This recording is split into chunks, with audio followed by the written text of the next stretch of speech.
Uniform semi circular ring और wire. अगला derivation किस चीज पर है? यूनिफॉर्म सेमी सर्कुलर रिंग और वायर। मतलब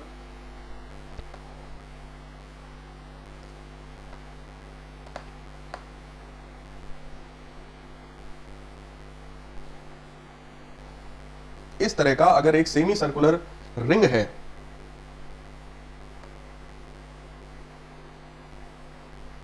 इस तरह का, यहां पर आप एक ऐसा वाई एक्सिस बना सकते हैं, तो ये वाई एक्सिस है, ठीक है। इस तरह का एक रिंग है, इस रिंग का जो टोटल जो रेडियस है वो let us suppose capital R है, पूरे रिंग का मास एम है। आपसे कहा जा रहा है इस रिंग का सेंटर ऑफ मास बताइए, सेंटर ऑफ मास बताइए इस रिंग का। अब आप देखिए वो सेंटर ऑफ मास कैसे आएगा गाइस। अब ऐसे जो क्वेश्चंस होते हैं उसमें हमेशा याद रखिए, क्योंकि एक कंटिन्यूअस बॉडी है तो फिर से हम लोग को वही एक छोटा सा एलिमेंट मानना पड़ेगा। एलिमेंट हमेशा ऐसा होना चाहिए जिसको अगर पकड़कर ऐसे स्ट्रेच किया जाए तो ये बॉडी बन जाए। बॉडी क्या है? सेमी सर्कुलर रिंग और वायर है। तो गाइज ऐसा कौन सी बॉडी हो सकती है जिसको स्ट्रेच करने पर एक रिंग बन जाए? तो सबसे सिंपलेस्ट क्या है, उस रिंग का एक छोटा सा पार्ट कंसीडर किया जाए। तो हमने क्या किया, हमने उस रिंग का एक छोटा सा पार्ट कंसीडर किया। इस छोटे से पार्ट का मास dm है और इसका लेंथ dl है। ये जो पार्ट है, ये पार्ट आपका रिंग के सेंटर पर जो एंगल सबटेंड करेगा वो एंगल भी बहुत छोटा सा होगा। सो लेट अस सपोज ये एंगल हमारा कितना है, दिस इज d थीटा, और x एक्सिस से इस एलिमेंट का एंगल कितना है, वो थीटा है। ठीक है, बिल्कुल सही है शाकिब, वही चीज हम लोग बेटा यहाँ पर डिराइव कर रहे हैं। मैं आपको पूरा वही चीज डिराइव करके दिखा रहा हूँ। ठीक है, तो रेडियस r है, ये एंगल थीटा है। तो आप खुद देख सकते हैं, अगर मैं इस रेडियस के कंपोनेंट्स करता हूं तो ये डिस्टेंस आपकी कितनी हो जाएगी, this distance will be r cos theta, जबकि ये डिस्टेंस आपकी हो जाएगी r sin थीटा। ये रेडियस का कंपोनेंट्स मैंने कर दिए हैं। अब आइए देखते हैं x कोऑर्डिनेट और y कोऑर्डिनेट दोनों निकाल कर। लेट अस अज्यूम ये y एक्सिस है और सबसे नीचे वाली ये जो एक्सिस है ये हमारी x एक्सिस है। तो इसके लिए अगर मैं डेरिवेशन करता हूं तो x कोऑर्डिनेट जो होगा गाइस वो integral x dm upon integral dm बनेगा। So this can be written as integral, जो x कोऑर्डिनेट है, जो x कोऑर्डिनेट है क्या उसको हम लोग r cos थीटा लिख सकते हैं। So that will become r cos theta into dm। dm क्या है, वो एलिमेंट का मास। अब बात आई कि भाई एलिमेंट का मास क्या होगा, तो फिर से वही कौन सा मेथड, यूनिटरी मेथड। आप कहेंगे सर जब इसकी लेंथ हाफ ऑफ सर्कमफेरेंस थी, मतलब सर्कमफेरेंस होता है 2 पाई r, तो आप कहेंगे सर जब लेंथ इसकी पाई r थी तब इसका मास m था। अभी लेंथ कितनी है, अभी लेंथ ये है अभी लेंथ, और इस लेंथ को हम लोग सिंपली क्या लिख सकते हैं, ये जो dl है इसको लिख सकते हैं ना, theta is equal to arc upon radius. So arc is equal to theta into radius, so it is r d theta. तो आप कहोगे सर जब लेंथ पाई r थी तब मास m था, अभी मास dm है, तो इसकी वैल्यू गाइस कितनी हो गई, m अपॉन पाई r into R D theta. तो आप सबको दिख रहा होगा r से r कैंसिल हो गई होगी, r से r कैंसिल हो गया होगा। So this will become m d theta upon pi. Clear है गाइस?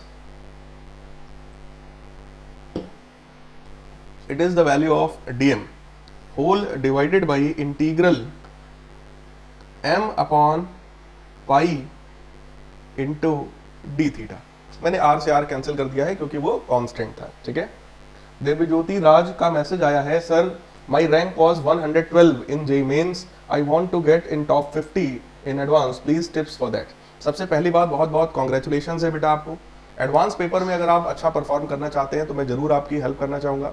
उसके लिए आप टेलीग्राम ग्रुप में हमारे ज्वाइन हो जाइए, लिंक आपको कमेंट सेक्शन में मिल रहा होगा, और वहां पर मैं आपसे पर्सनली इस चीज को डिस्कस करता हूं कि आप कैसे उसको और ज्यादा इंप्रूव करेंगे और अभी तक आपने क्या क्या किया हुआ है। ठीक है, वैसे आप पढ़ने में अच्छे हैं, ऑब्वियस है, तो मैं जरूर आपकी हेल्प करना चाहूंगा। अगर मेरा कुछ भी कंट्रीब्यूशन उसमें हो सका तो बहुत अच्छा लगेगा मुझे। ठीक है, तो आप टेलीग्राम ग्रुप ज्वाइन कर लीजिए और आप मुझे उसमें पर्सनल मैसेज करिएगा, आई विल गाइड यू। अब देखते हैं गाइज, हम लोग यहाँ पर जो इंटीग्रेशन हम लोग करने चल रहे हैं, आप ध्यान से देखना, m अपॉन पाई ये कांस्टेंट था, पूरा कैंसिल हो गया, अंदर क्या बचेगा, r बाहर हुआ, cos थीटा का इंटीग्रेशन होता है guys sin theta divided by D theta का इंटीग्रेशन होता है थीटा। अब बात आई कि ये जो एंगल है, ये जो थीटा है, ये कहां से कहां तक होगा।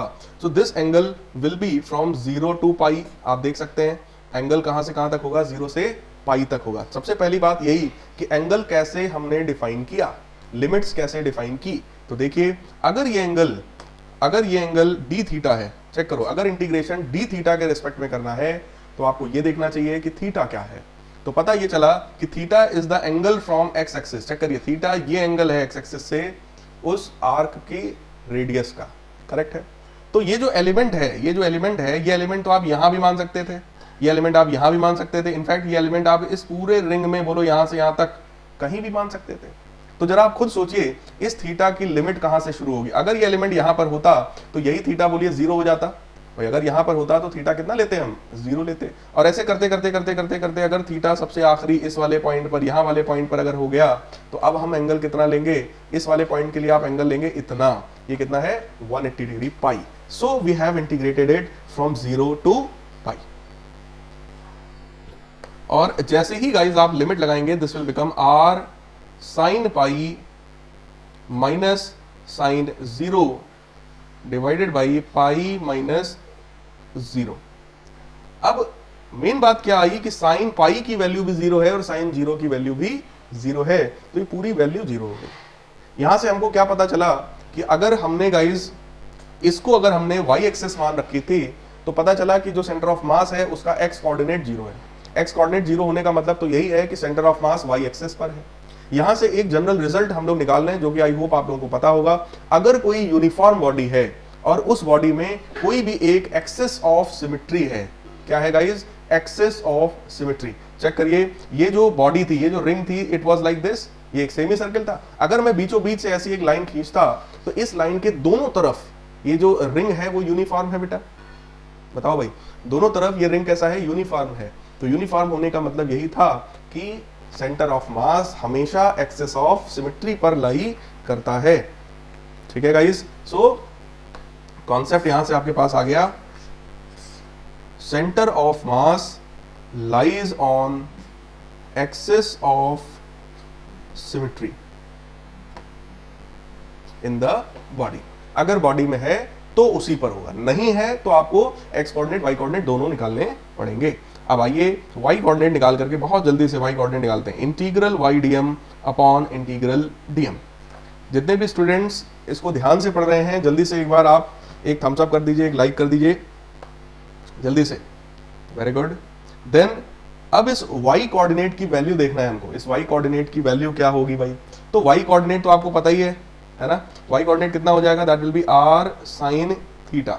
So this is r sin theta into DM. DM क्या है, डिफरेंशियल मास, जिसकी वैल्यू मैं निकाल चुका हूं, m upon pi into d theta divided by integral of DM. Integral of DM का मतलब गाइस बहुत सिंपल है। इंटीग्रल ऑफ डीएम का क्या सिंपल है कि अगर आप डीएम को इंटीग्रेट करेंगे तो ऑब्वियस है m आएगा, यानी कि मास आएगा, और नीचे डिनोमिनेटर में हम लोग हमेशा क्या रखते हैं, टोटल मास ऑफ बॉडी। और इस बॉडी का टोटल मास गाइस कितना है, कैपिटल M है, तो वो कैपिटल M मैंने एज इट इज वहां पे रख दिया है। आप चाहें तो m by pi into d theta रख करके इंटीग्रेट भी कर सकते हैं। ठीक है, m से m आपका ये कैंसिल हो जाएगा, r अपॉन पाई बाहर आ जाएगा, अंदर बचेगा साइन थीटा डी थीटा।